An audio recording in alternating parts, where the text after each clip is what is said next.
going to begin now preparing the starter for tonight's meal. A pea and arame fritter. I've got this fantastic biodynamic brown rice flour, and that's what I'm going to make the batter with today. But before I make the batter, I'm going to soak the arame in water. Arame is a type of seaweed which is very high in minerals, very good for you, and this is a great way to incorporate it into your diet. So we're going to soak it first because it's quite stiff and dry, and then it's going to absorb all the water and hydrate up, ready for us in a few moments once I've prepared some of the other ingredients. So first take the arame and some water, roughly a cup, just enough to cover it really, and we're just going to soak that while we begin preparing the rest of the ingredients for this dish.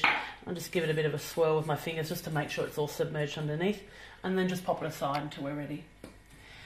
The next thing we're going to do is just chop up some spring onions. So just chop them up. Doesn't really matter how thick they are because they're going to go in a batter. So, obviously you don't want them big and fat and chunky, but, they don't need to be perfectly thin, delicate. I can smell that pungent aroma, which is really why I've got them in the dish, is they're just so lovely. And I just throw that little tip in because it's one of those dishes that doesn't really matter. All you're going to see in the batter is the flecks of the green. And now I'm going to grate up some ginger, really nice and fine, and just flavouring the batter with the ginger. Just a bit of a knob, an inch or so of ginger's fine, and just nice and finely shred up some ginger. You want roughly 2 teaspoons of ginger just to flavour this batter. We're going to use roughly a cup of the rice flour, and that's probably about enough. So now we're going to make the batter, so just roughly a cup of flour. We're going to add some water. It's roughly 1 cup of flour to 1 cup of water, so it's really easy to duplicate if you wanted to make more. And then just whisking together the batter or the flour to make your batter. And then adding a teaspoon of salt. I've got this fabulous pink Himalayan salt, which I just love, 168 trace minerals. One of the things I love about this recipe is it's so simple. Really, you just quickly whip up a batter by adding the salt, the water, and the flour. And then you just throw whatever ingredients you want in. Today I've got peas, these fantastically fresh peas from a local. So I'm just going to add those to it. It's really that simple. And then we're just going to add the rest of the ingredients. So in go the spring onions, which we chopped a bit earlier, and then 2 tablespoons of sesame seeds, so just throw them in. They add a fantastic flavour. Once they get fried up, the sesame flavour really goes through this dish. And then the 2 teaspoons of the ginger, and then the arame. So you can see that it's now no longer stiff and coarse, but it's actually quite soft and flexible. I'm going to just quickly strain that off. So just add the arame. It looks fantastic. I love the black against the green peas. It's just a brilliant colour scheme. It just really reminds me of something very Japanese. So just mixing and combining all the ingredients. And something I like to do when I'm making batters, even though the flour's raw, I just like to make sure I've got enough salt in it.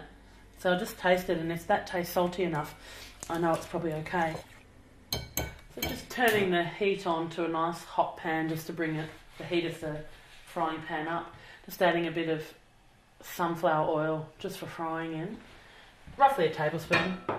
And then we want to just swirl the oil around the pan just to coat it nice and evenly, so they'll brown nice and golden evenly. So then we're just spooning in just around a tablespoon into the pan.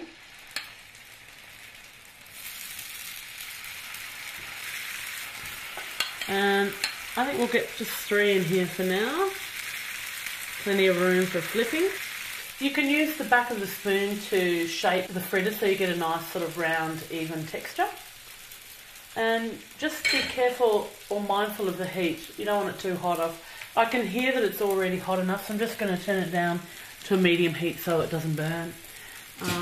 And just, you can see the bubbles appearing in the batter itself and around the edges, and you can see that's how it's starting to cook through. So we want to at least cook it close to 50% all the way through, and then flip it over.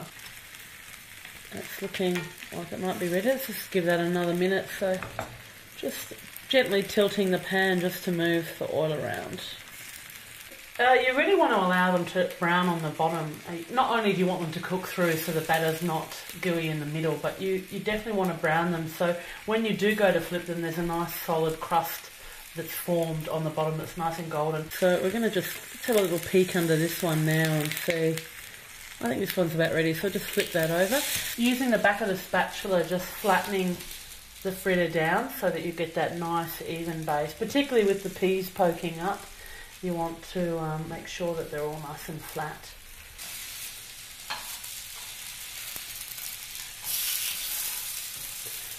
And they'll just take a further minute or so on that side and then they're ready. And I love that you can see the arame just squiggled across the fritter and you can see the little green peas poking up. And also if you look nice and closely, you'll see the speckled sesame seeds, which gives such a wonderful sesame flavour. You could also add a little bit of sesame oil to this recipe, but I find that the sesame seeds themselves do such a great, fantastic job that you don't really need the extra sesame oil. So just flipping them onto the pan and then obviously finishing the rest of the batter. First of all, we're going to begin by adding a cup of soaked macadamias. I just pre-soaked them for an hour beforehand and I've strained them. And now just throw them straight into the blender. And then a quarter of a cup of oil, straight in. And then a teaspoon of wasabi powder. This is a fantastic powder actually. It's simply just horseradish, spirulina and turmeric. Now if you love wasabi then maybe go for 2 teaspoons, but I'm not the biggest fan of wasabi. I just like the warmth that it can bring. Roughly half a teaspoon of salt, pink Himalayan good salt again. And then we're going to add a quarter of a cup of water. And we're going to juice a lime and throw that in. I'm going to throw the juice of the whole lime. I like really lemony, zesty, citrusy things, so I'm going to put as much lime as I want in there. But there's no pips in these limes, so I don't mind a bit of the pulp going in because it adds lovely flavour and texture and fibre as well. So just popping the lid on, keep your hand on the lid and then just going to whiz that up until it's smooth and creamy.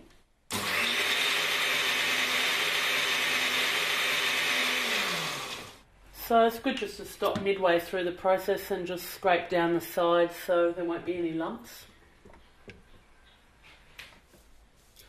Okay, that looks about right. And just a final whiz. And I really have to try it just to make sure it's perfect.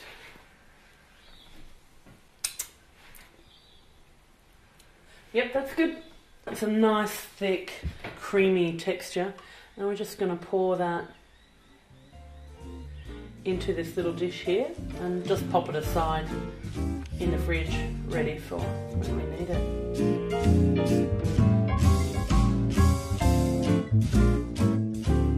So now we're going to plate up the pea and arame fritters.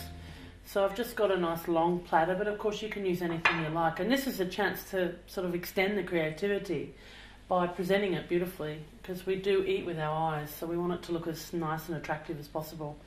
So I've got the wasabi and macadamia mayo here, so just going to place that in the centre of the plate. Place the fritters just around that bowl.